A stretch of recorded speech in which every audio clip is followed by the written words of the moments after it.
Ooh, we're getting late here. That's live. Yeah, they're here for the meeting. Meeting and lunch. You gonna stay for the meeting? Oh, I have to because I have to sing a song at the beginning of the meeting and do show them. And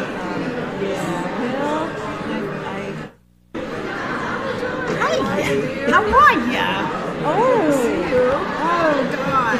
Have you got near the Shell yet and talked to her I have about her not. experience? I have not. I know she was busy with the Poor People's Campaign. Sure. And, Yeah. But I thought that might be a great resource. Yeah. Took Oh, her 2 definitely. years. Thank you. It took her 2 years. Really? But Yeah. you may be able to be faster because of what she can tell you. Okay. Yeah. That would be any Help. any Yeah, exactly. You're welcome, Joy. Well, okay, boys. Do we start? We start? Okay.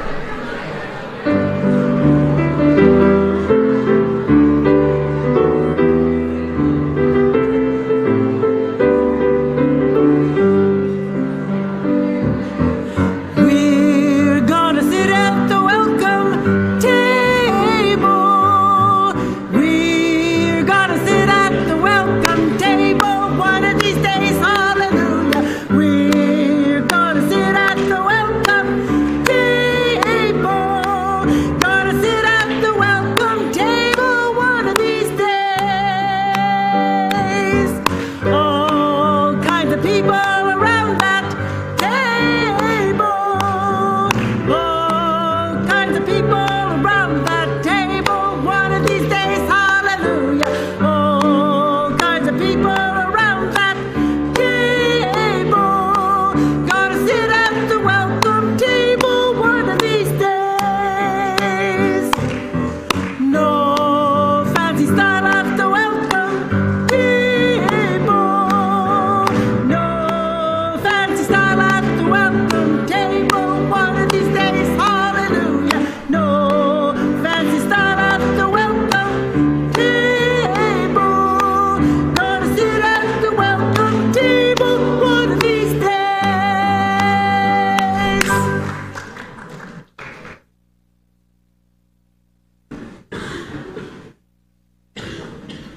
Good morning. Good morning and welcome to the welcome table and to the Unitarian Universalist Church of Spokane, where our mission is to join together to create a nourishing, liberal religious home and to champion justice, diversity, and environmental stewardship in our wider world, or in short, to create community, find meaning, and work for justice. Welcome to one and all. I want to begin, as always, by welcoming all that you bring to this space, all of your unique beliefs, your background, your lifestyle, your experiences, all that make you who you are is welcome here today. And this, of course, includes those who hear us say this every Sunday, as well as those who might be hearing it for the first time today. You're equally as welcome. And, of course, it includes those who are streaming with us, too. We're always glad to know that you're joining us. So welcome to one and all. Before we take a few moments to greet one another, I want to make just some opening comments. First, a couple of announcements. One, just a reminder that there is a petition in the back to sign for Initiative 1631. That is the Clean Energy and Healthy Communities initiative. So we're trying to get that on the ballot so that we can better protect our environment in this age of global warming. So you'll see that back there after the service. Shortly after the service, we are also going to have our annual meeting. So I hope as many of those as possible will be here for that. You've got your red card already, Donna? Okay, Donna's ready to vote. We'll have to have a motion first, so hold on. But there is also going to be a lunch provided for those who are planning on sticking around for that. It's not actually provided, it's a fundraiser, and the contributions are going to go towards helping to pay the way for a couple of our youth who are going to be traveling to our partner church in Felșeracos, Romania, with us later this summer. So please take advantage of that as well. And I do want to start by, of course, mentioning that this is Pride Week, and this is Pride Sunday. It was great to see a lot of you. You're proud. There's the pride. Show me the pride. Yeah.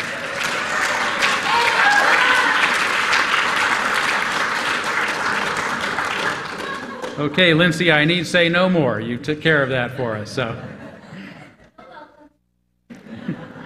well, I think I also saw a lot of pride yesterday at the parade. Not only was it even for a rainy day, just another spectacular turnout. Not only for those who walked in the streets, but also for the thousands of people that lined the sidewalks, cheering us along as we went through the route. So just a great day. And I think about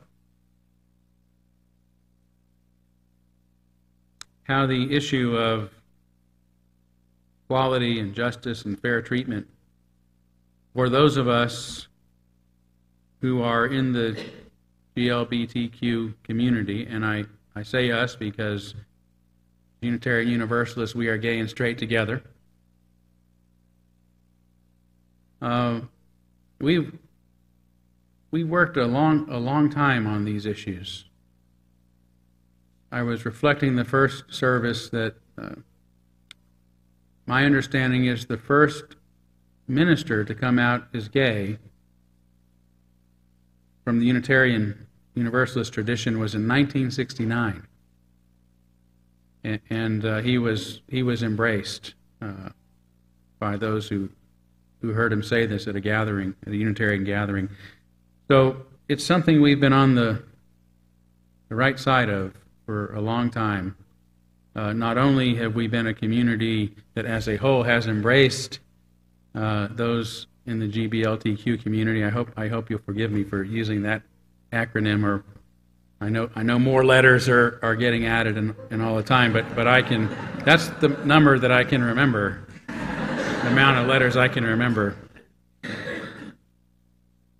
But we've been working to not only embrace those in the GBLT community, those of us in the GBLTQ community, but they've also been our ministers right from the start. And we've also looked to those in the community as people worthy of our respect and people we could trust would guide us in our spirituality and in our work of justice. So we've also considered those among us who are GBLTQ to be valued, important, beloved people who give us wisdom and nourish us as well for a long time. And so obviously we have worked in the various causes of social justice regarding this demographic for a long time, and of course we saw great gains very recently as we finally were able to get marriage equality passed in this country, and to see the positive repercussions on that regarding attitudes in some places around the world.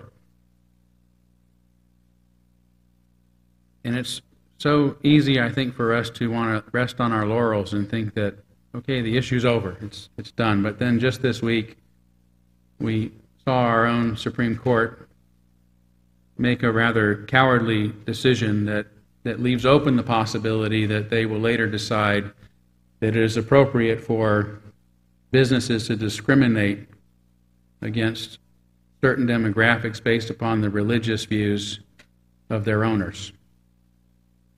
If that happens, it's not only those who are in the GBLTQ community that will be impacted, but I mean, we go back to the days of Greensboro, Arkansas, and having to have sit-ins at the lunch counters. This is the potential. So there's a lot of anxiety and fear right now based upon something that happened just this week, just Pride Week. So I just want to say that, we are so proud of what we've accomplished gay and straight together. We are so proud of the members of our community who are gay and straight together. But we also must commit to continuing to stand with each other, to be with each other, to support each other, gay and straight together, at this time as we celebrate Pride Sunday. So wanted to say that start. Thank you.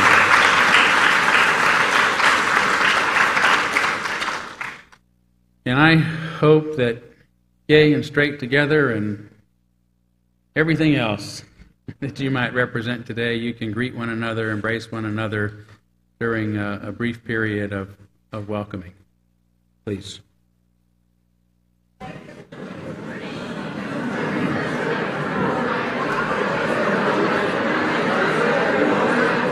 About 30 years ago, I was the first advisor to the Gay and Lesbian Coalition. I figured nobody could get upset with me. I had 6 kids. Yeah, that's right. Yeah. But none of the faculty on school was on the day.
Thank you. I'm so sorry to interrupt. It looks like you were having a good time, but I hope you'll have more opportunity to visit with one another after our service during our social time. It won't be a whole hour because we are going to have our annual meeting, but please continue to greet one another then. For now, we are going to move forward by lighting our chalice, the symbol of our faith, the symbol of our unity and our solidarity, of our openness and our inclusion, of our community and our individual uniqueness.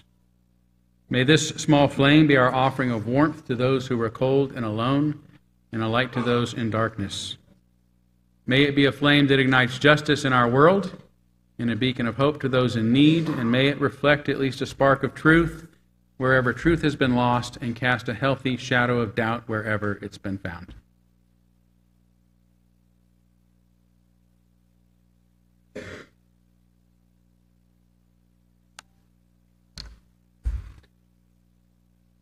The opening reflection is Do Not Be Alone Right Now by Karen Johnston.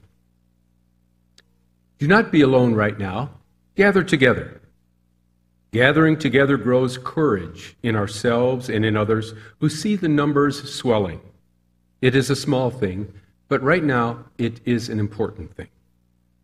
Great sources of wisdom remind us, just because you cannot stem the tide of all hate, it is still right to do the thing you can do. These things add up. Your one thing, and my one thing, his one thing, and their one thing, and her one thing. Together, it becomes a big thing. Do not be alone right now. Any liberation, all liberation, is collective liberation. My freedom is bound with yours and yours with mine inextricably. Let us together cast our lots doing this big thing, bending the moral arc of the universe towards justice.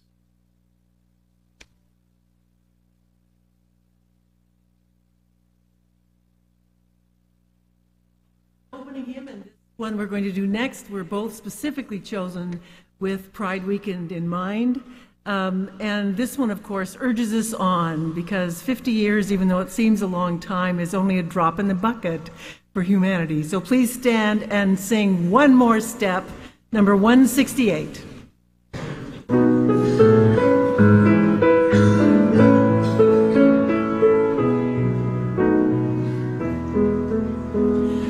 One more step, we will take one more step till there is peace for us, and everyone will take one more step.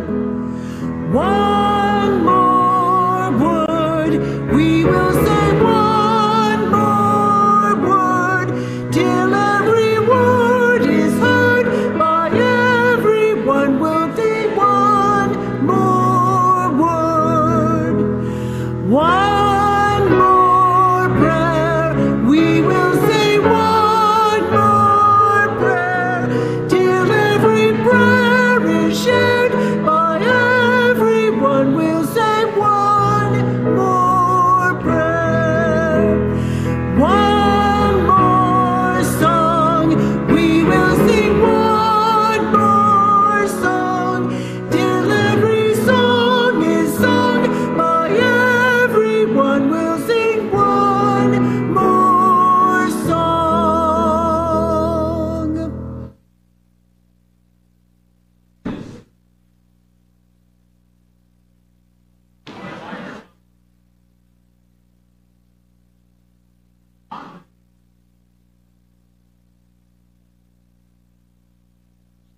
And to make sure. Oh, you know what? The battery light is on. Wouldn't you know it? Help me out here, Mickey. Can you just run me have someone bring a new battery? You can hear it? Really? Okay. Because it's a red light, not a green light. Red light says stop, green light says go. Okay, let's just see how it works, okay? Hey, would anybody like to come up here? You're welcome to. I brought a special friend today. Yes, come on up. Everybody knows my friend Mackie Mouse. This is Mackie Mouse because the Disney people might be watching. Okay? Mickey Mouse? Okay. Just don't say it too loud, okay? So anyway, Mickey, it's really good to have you here today. Thank you. Hi, boys and girls. Hey, it's good to see you. He says it's good to see you. You know, Mickey, this is a perfect time for Mickey to be here because this is our story for all ages, including children. And even though Mickey's been around a long time, Mickey, you're still kind of a child yourself, right? Absolutely. Positively. Very good. Okay. So, to begin with, wait a minute. What is it? Is this Disneyland? No, this is not Disneyland, is it? No. What is this? Where are we? The real world. Bravo! Bravo!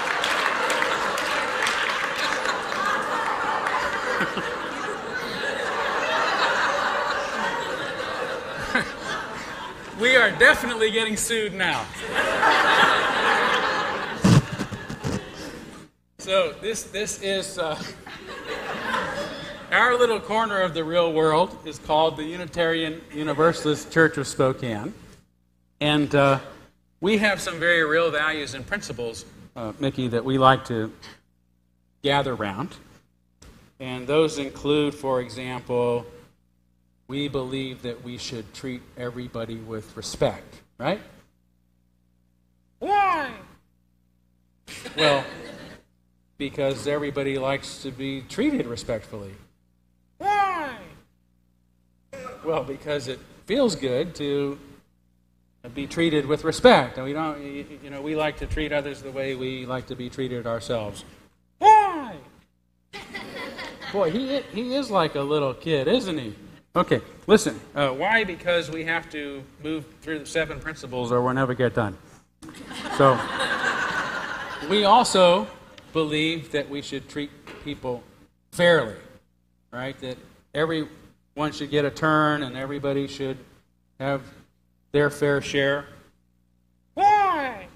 Okay. Well, because I don't like it when I don't have enough, so I want to make sure everyone around me has enough too. Why? Well, because why? Why do we want to treat people fairly, do you think?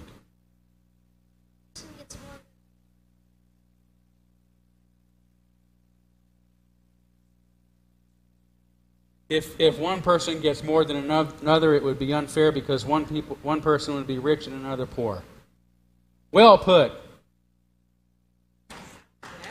Is that... You just raised my level of hope for the future 1,000-fold. Thank you so much for that.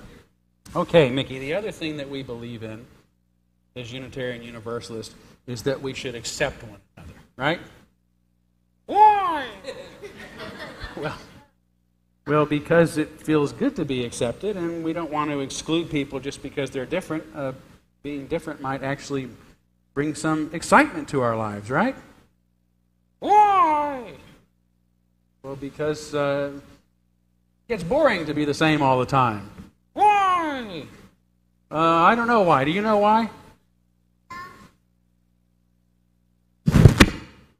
Sorry.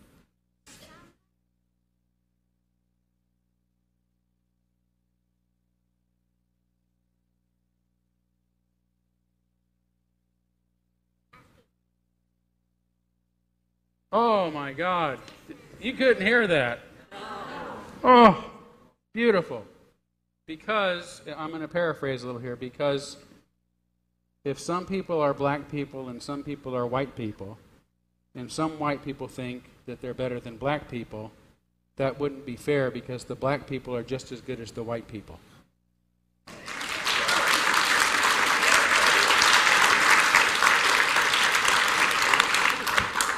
You just doubled my hope for the future.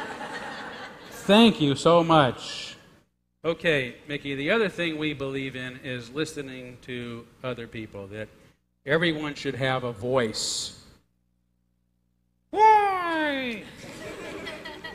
Well, for all the reasons we've mentioned, it's not fair or accepting to make decisions for people without letting them have a right to have a say. Wouldn't you agree? Yeah? Would you like to add anything?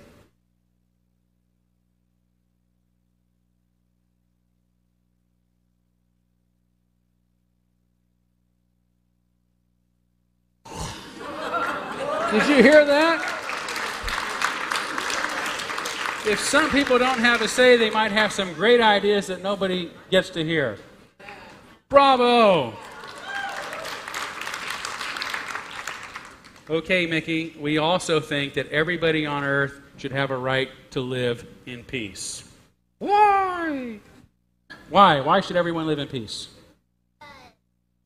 'Cause! That's right! Yay! I'm with you. Just because. Okay, and finally, we believe that we should also care for our earth.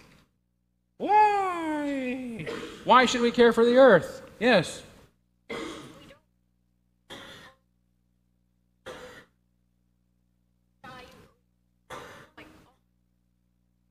If we don't care for it, all of us will die or live awful lives. Very good. Yes.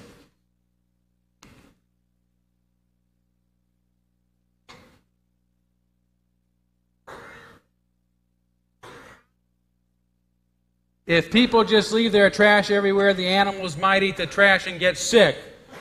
Very good. Okay, one more. Did you have a reason why?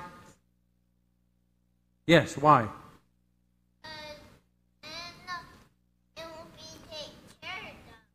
Because then it won't be taken care of.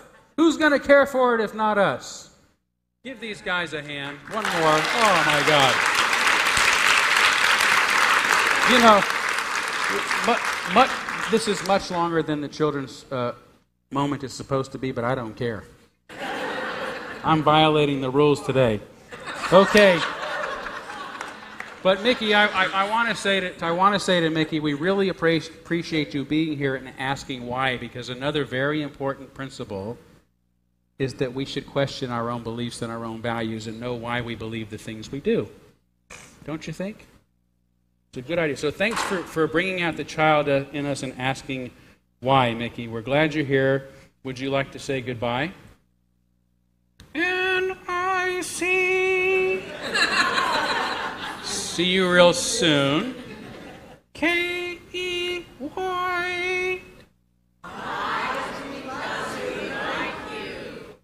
Why? N-O-U-S-E.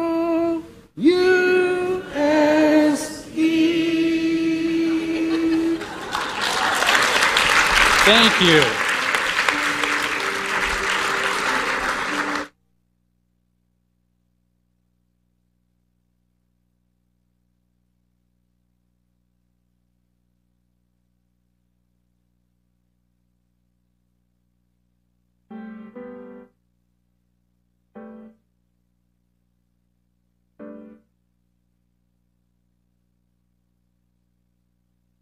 We now gratefully give and receive this morning's offering, which sustains this community and its mission in the larger world.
Thank you, Michelina. We will now kindle our candles of care for those who are most on our hearts and minds. And we begin with the candle for Luba Johnston.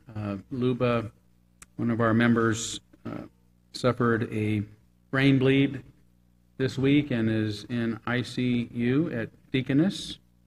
The good news is that she's very alert and in good spirits and good humor and welcomes visitors. She's in 308.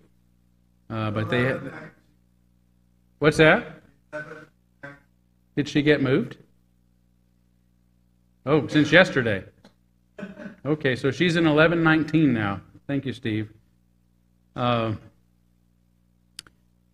anyway, they haven't figured out exactly what's caused this, and so she's going to be there until they do, and they have to run some tests that may not be as good for her as they could be. So please, she's got some sensitivities, some allergies to iodine, and a lot of the testing requires iodine. So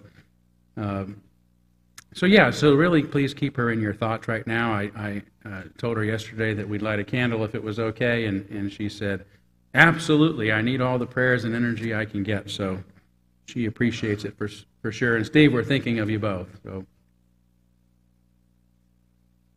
let's take a moment of silence on behalf of others, and as always, you're welcome to name them aloud if you'd like. Palestine.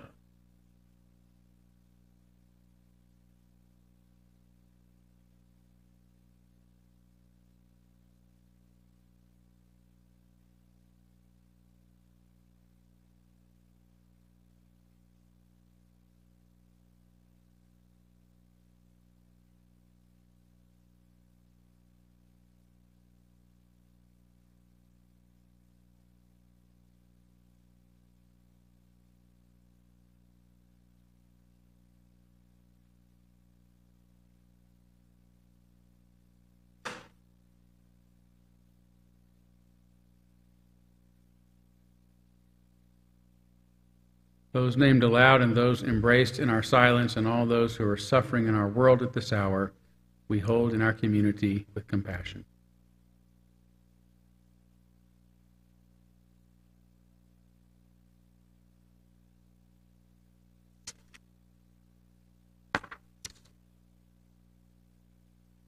I invite you into a time of meditation. Adjust your position so you are comfortable. Close your eyes. Relax with a slow, deep breath. The day has been muted and gray, the sun hidden behind a scrim of clouds, like the underside of a gauze canvas draped across the sky. The air is neither cold nor warm, is damp against your skin. Step off the path you are on into the grove of pine trees beside you. Find a spot under one of the trees and settle in. This is someplace else you are supposed to be right now.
For our reading today, I invite you to turn to number 507 in the back of your gray hymnal. If you don't have enough gray hymnals in your row, please share with a neighbor.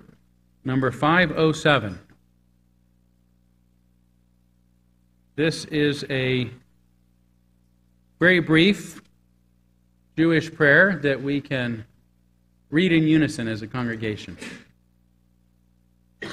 Again, number 507.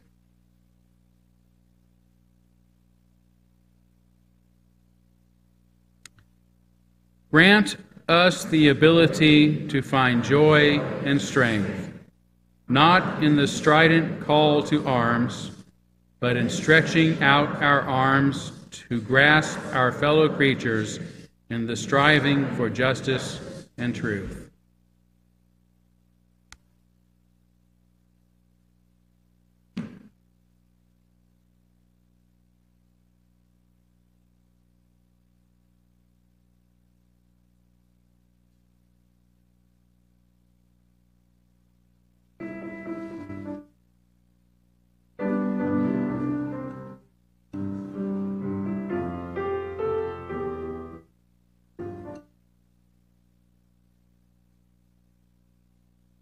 When I was young and wild, by fantasies possessed, I stopped by a newsroom, heard the roar of the presses. When they took me in, I felt I was flying. I vowed not to lie. Someone has to be there to bear witness, to see that the stories are truthful and fair.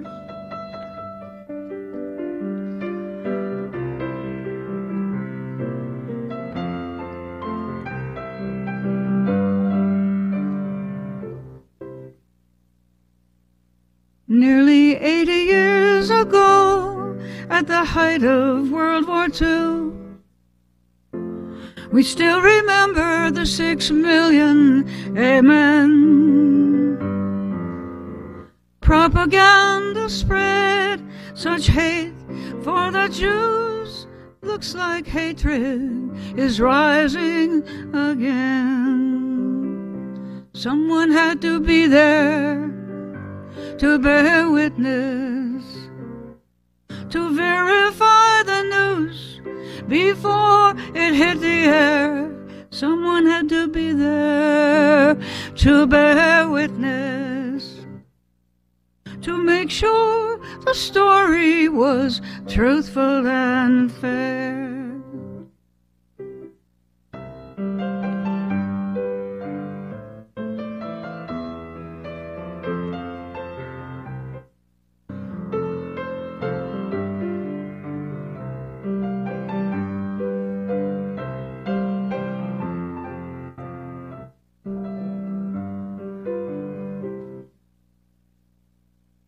The Trump press and Donald Trump were destined to collide when news did not flatter his prickly hide.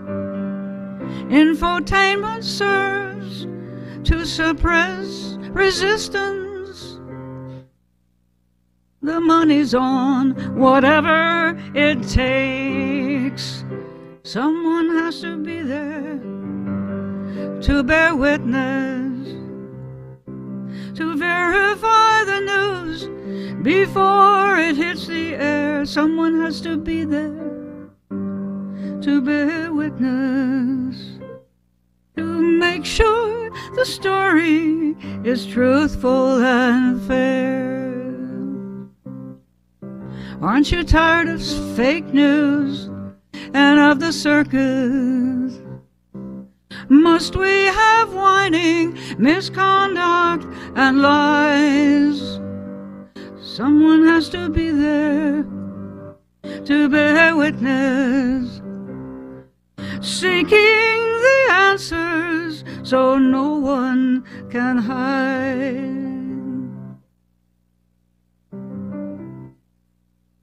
Every public good is being overturned.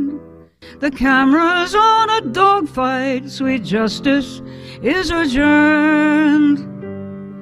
But when the press is near, speak up so they hear you, 'cause you aren't going anywhere. Someone has to be there to bear witness, to verify the news before it hits the air. Someone has to be there to bear witness, to make sure the story is truthful and fair.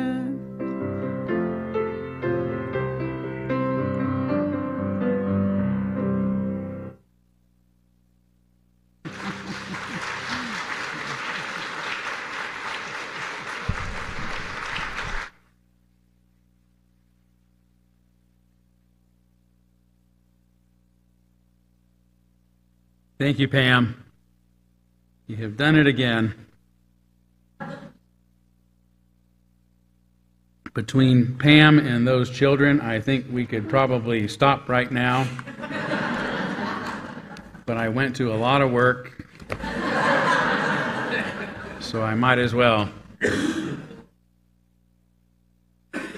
So today I want to consider journalism as we continue envisioning how things might differ if, as Erich Fromm put it, the sole criterion of everything we do was human welfare. What might it look like in our society if our news media, its primary concern became, as he said, the full human development of all its members? 2 days ago, when I began preparing this sermon, the front page of the New York Times headline read, U.S. and China agree to a deal to revive ZTE, about a Chinese telecommunications firm that was going under largely because of American sanctions. Along with another front page story, EPA eases way it evaluates risk for chemicals, about the agency's loosening of pollution regulations, and an article on the G7 summit in light of new U.S. tariffs on steel and aluminum. The Washington Post cover story, At Last, Capitals Hoist the Cup, was about a U.S. hockey team winning the national championship. The Post also had a cover story about the G7 summit, as well as one from House Speaker Paul Ryan's promise for immigration legislation, and a story about a North Korean family that immigrated here to the U.S. in 1950. Our local paper, the Spokesman Review, had a cover story regarding the release of a new movie about a group of friends who grew up in Spokane.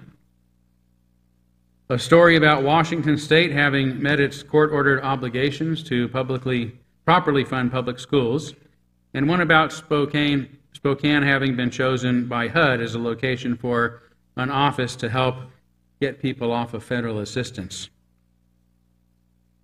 As I turn to a few of the most familiar online news sources, according to Pew Research, like the British Daily Mail, the Huffington Post, and Yahoo.com, among others, the top story regarded the suicide of Anthony Bourdain, a celebrity chef. If you didn't know who Anthony Bourdain was, I'm guessing you probably did by the end of the week. At the time, this was also the leading story on the websites of the New York Times, the Washington Post, CNN, among many others. I mention these different mediums because these days people get their news from far more than just the paper, which not too many years ago was just about the only way to get it. In fact, according to the Pew Research Center, most Americans, about 57%, get their news from television. 38% get it online, and only 20% get their news from newspapers. These days, more Americans actually get their news from radio than they do from the papers. Most newspaper readers these days are 65 years or older, while half of those between 18 and 50 get their news online, and high percentages of those over 50 also watch TV for news, somewhere between 72 and 85%. If there's any solace for those in the print industry, it's that the 11 most popular online news sources are those belonging to the most established papers, including the New York Times, the Washington Post, USA Today, the Wall Street Journal, the LA Times, the New York Daily News, the New York Post, the Boston Globe, the San Francisco Chronicle, the Chicago Times, and the British Daily Mail. Another half dozen of the top online news sources belong to established television networks, including MSNBC, CNN, ABC, Fox News, CBS, and the BBC. So on the one hand, newspapers are becoming passé, but on the other, most Americans are still getting their news from long-established news agencies. The difference, however, is that the headlines in the papers are about what their respective editors consider the major events of the day prior to print deadline, while their online outlets tend to emphasize more immediate, if not less pertinent matters, like the death of a celebrity chef. Increasingly, we find tweets are also becoming big stories, and not just those coming from Donald Trump. Any tweet that goes against popular belief or is deemed politically incorrect can become huge news these days. In other words, if someone says something that many find offensive or some simply disagree with, it may quickly become the main media event of the day. On May 31st, not too long ago, for example, Harvard University researchers reported the death toll in the aftermath of Hurricane Maria in Puerto Rico was 70 times higher than had originally been reported. The Category 4 hurricane that demolished the island last September has, according to this report, resulted in the deaths of more than 4,600 people, maybe as many as 5,700, making it one of the worst, if not the worst or deadliest in history. According to Media Matters, however, after a disturbing tweet by Roseanne Barr, the cable news networks covered the cancellation of her show 16 times more than they did the Puerto Rico report. Fox News spent almost 2 hours on the cancellation and not 1 second on Puerto Rico. MSNBC mentioned the Puerto Rico study for 21 minutes and 18 seconds while reporting on the cancellation of Roseanne for more than 3.5 hours. CNN spent 12 minutes and 3 seconds on Puerto Rico and reported on Roseanne's cancellation for close to 5 hours. From instances like these, the question arises, how are decisions made about what the media covers and how much time and attention they give to a particular issue? There are two popular responses to this question, one held by news consumers, the other by those in the news industry, both of which I believe are unfounded. The first of these responses can be summarized by the popular cliche, if it bleeds, it leads.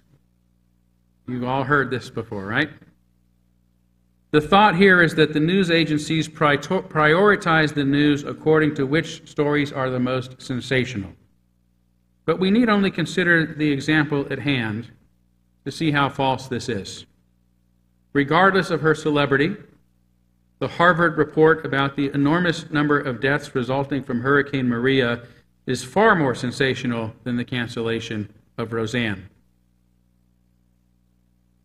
As were the assassinations of Palestinian peaceful protesters by Israeli militant snipers a couple of weeks ago, which we've also heard very little about. So if it's bleeding, it was not leading in these cases.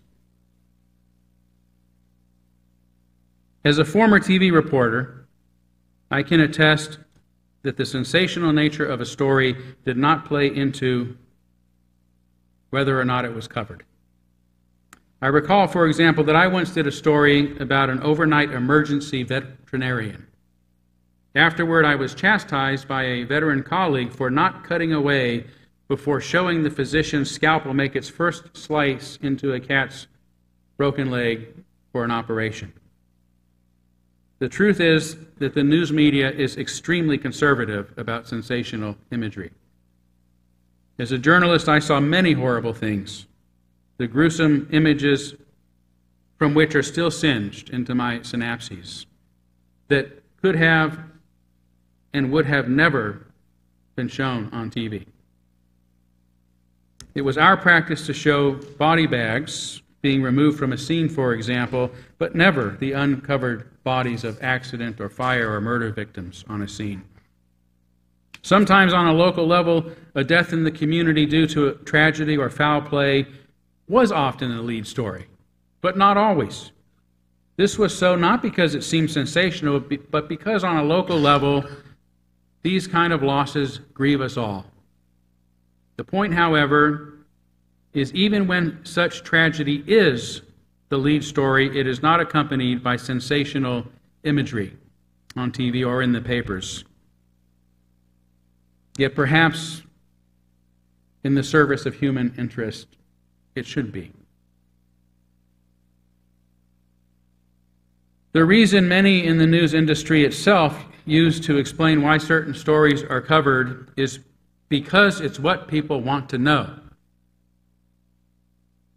This explanation, which is more of an excuse, puts the onus for what's covered on viewers, listeners, readers, rather than on the news agencies themselves. The reason that if they reason that if, as ratings and sales indicate, people are consuming their information, therefore it must be the information they want.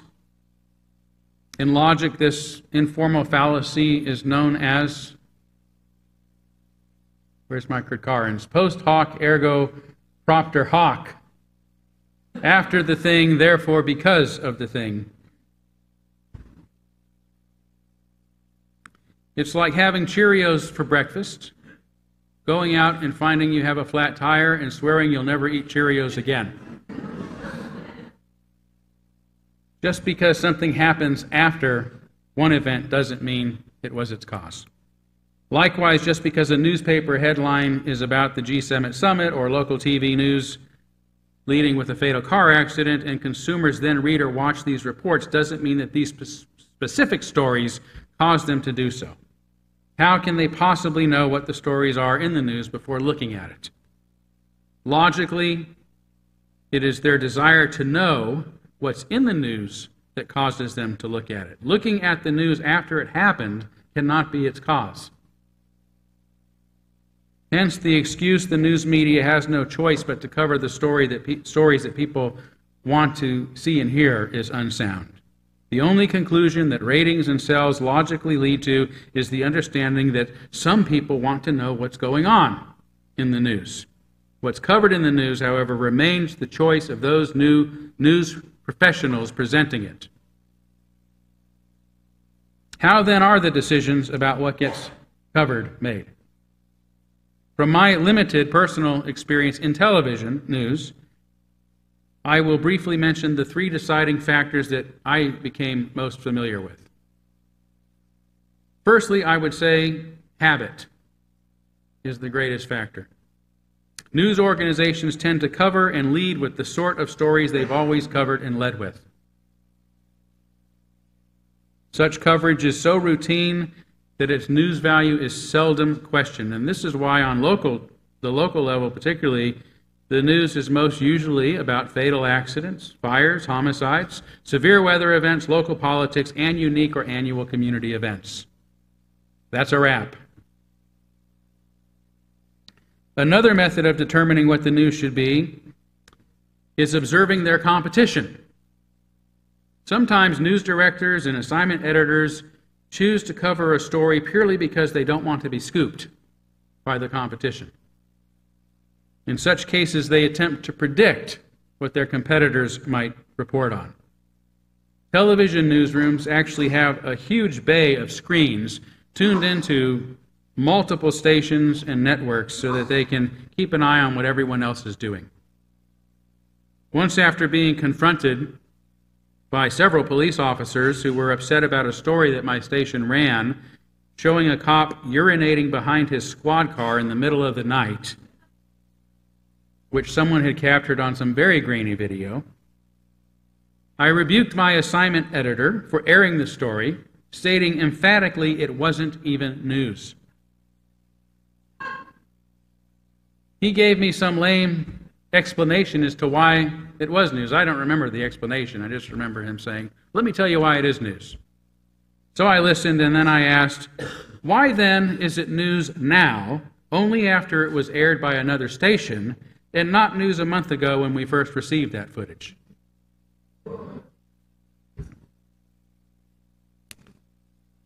I'll say nothing because that was the answer I got. A third reason for giving priority to certain stories more than or in place of others is simply the intuition of those in charge. Every morning, the news directors, assignment editors, and other managerial staff meet to discuss which stories will be covered. Taking into consideration what other news outlets are covering, is there any local angle on national stories, a plethora of press releases that have been received, and the routine events that are happening that day. They then disperse those assignments to reporters and photographers to cover them in time for various newscasts. The problem, however, is that much of the time, those making these decisions are among the least experienced persons in the newsroom. This is so because being a show producer puts one on the fast track toward management. Being a producer, however, is an entry-level position considered a foot in the door to broadcast journalism. Unfortunately, it is also a highly stressful, low-paying job that has a quick turnover rate. If one manages to stay in the position any time at all, one may find oneself promoted to executive producer within just a couple of years, if not a few months.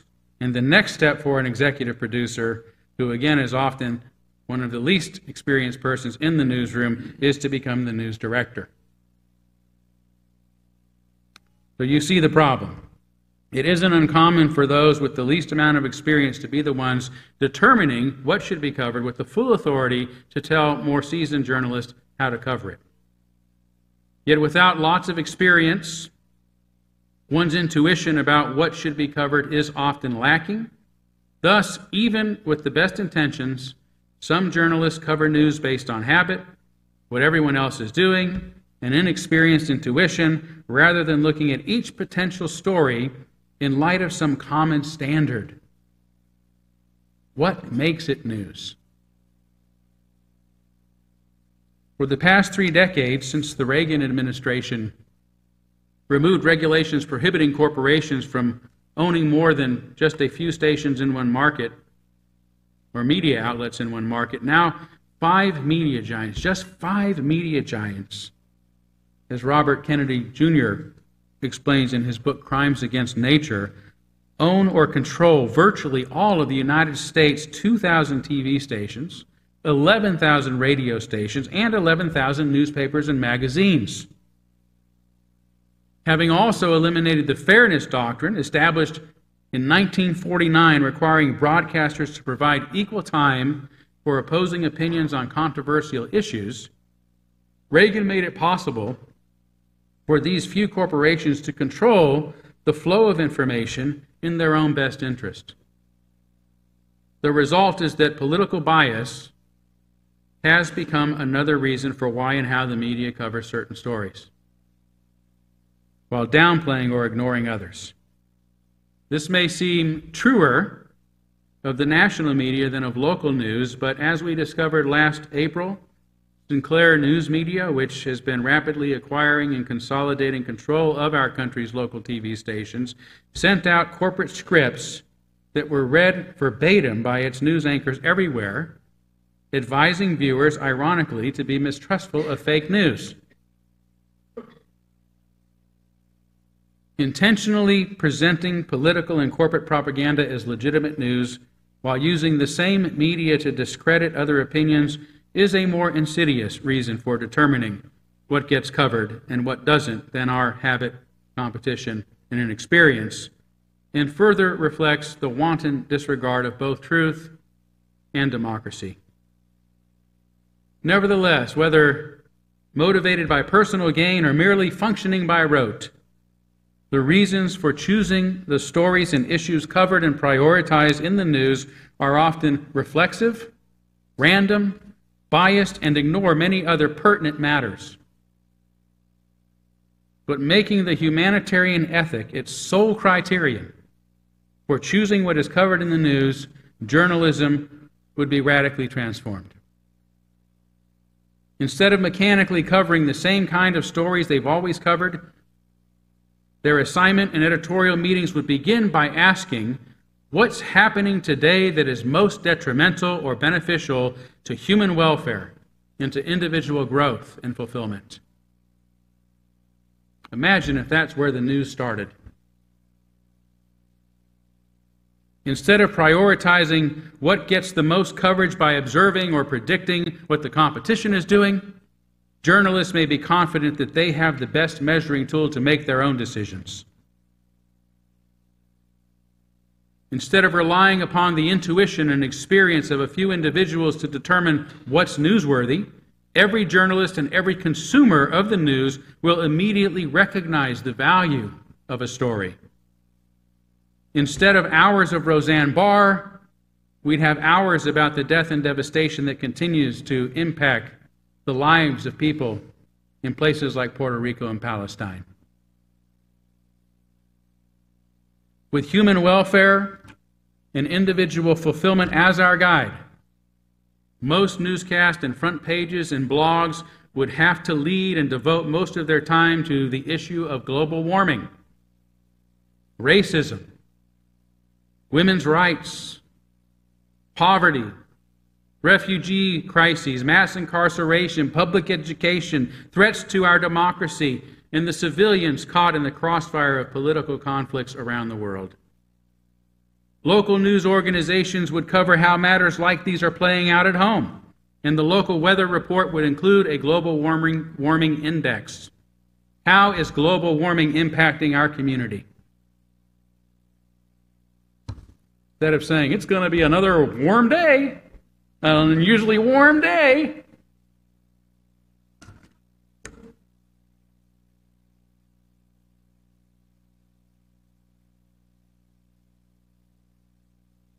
imagine the impact if all over the nation, in the world, the news always began with how much Arctic ice melted today,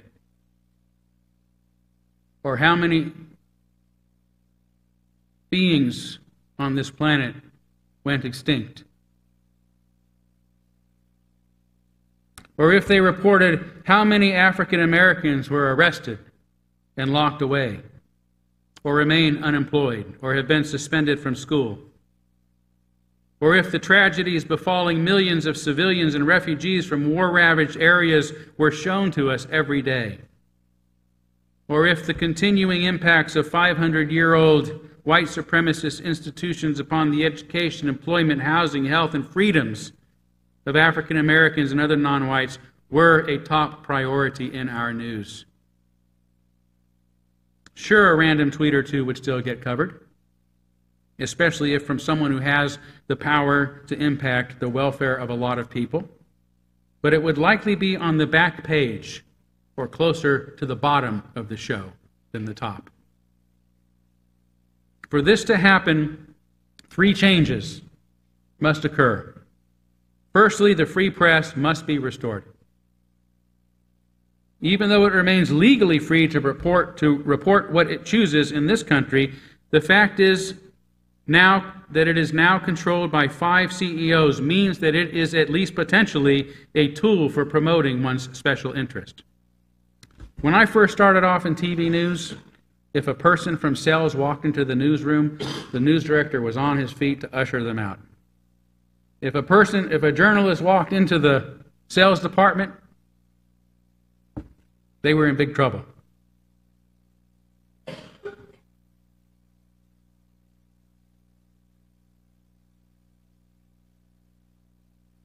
Prior to Reagan's deregulation of the FCC, journalists governed themselves by maintaining the journalistic ethics of truthfulness, factuality, verification, impartiality, and objectivity. The model that we have had for the past 30 years has largely abandoned these principles. Hence, to free journalists to govern themselves with professional integrity again, our government must break up these massive news conglomerates.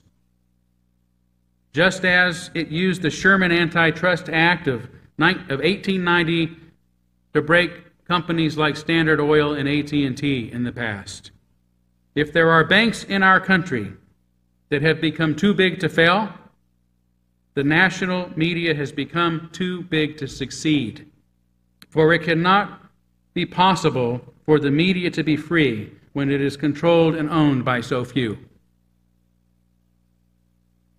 Secondly, the fairness doctrine must be restored.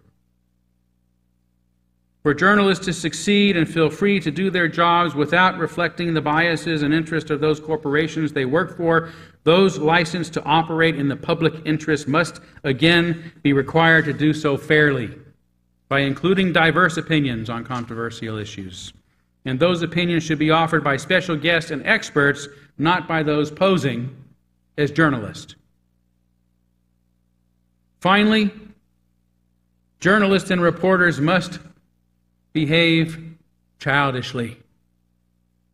They must never stop asking, why? When Donald Trump, for example, claims that the Paris Climate Agreement was a bad deal for the U.S., that should have never been made, the follow-up question should be, why? When Donald Trump, for example, says the Iran nuclear agreement was a bad deal for the U.S. that should never have been made, the follow-up question should be, why? Anytime someone in politics makes a claim that impacts policies, it's not enough to merely report what was said or what was tweeted. It is a reporter's job to ask why it is supposed to be true, and to verify the claim if it is indeed true or not. On a global scale, journalism and the free flow of information is not faring well. According to the most recent United Nations report, most countries have laws prohibiting some information from being reported. The global consolidation of media companies controls the flow of information. Too many biased sources on the internet discourage people from experiencing opinions different from their own. Professional standards of journalism are being eroded by economic forces on the one hand and lack of recognition by political actors on the other. And for the past several years, an average of 2 or more journalists are murdered on this planet every week. Although journalism has never been perfectly free and unbiased in the U.S., there once were regulations and professional standards and ethics in place that prevented many of the problems with the news industry we're seeing today. This enabled journalists in our nation to stand above the fray of state-run media in other parts of the world. Today, corporatism and greed has changed this. Even as some of the best journalists find themselves working for propaganda machines. But I'm not suggesting that we should go backward to my romanticized idea of the good old days. In an age of cable and satellite news and internet blogs and tweets, going backward is no longer an option. I'm suggesting rather that we move forward. Forward by making fairness and accuracy the cornerstone of journalism, by instituting regulations that make human welfare and individual fulfillment their main priority, and that these same priorities become the criterion for reporting and prioritizing the news. Among everything else he did, it might surprise you to know that Gandhi was a journalist. He even founded a newspaper, the Indian Opinion, in 1903, once explaining that he didn't believe it possible to struggle for justice without a newspaper. I realize that the sole aim of journalism should be service, he said. But just as an unchained torrent of water submerges whole countrysides and devastates crops, even so an uncontrollable pen serves to destroy. Today I am suggesting that the journalist's pen, or whatever its modern equivalent is, should be self-controlled in service to the welfare and the unfolding of humanity. Thank you.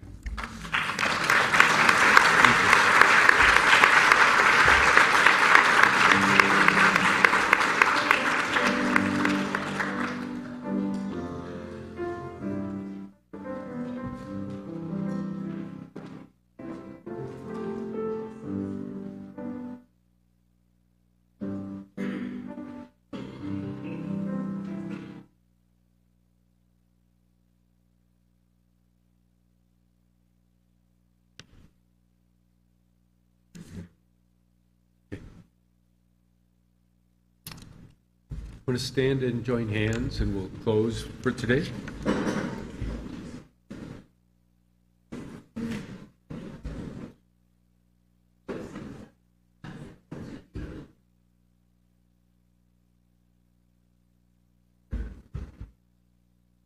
Our closing benediction today is by James Morrison.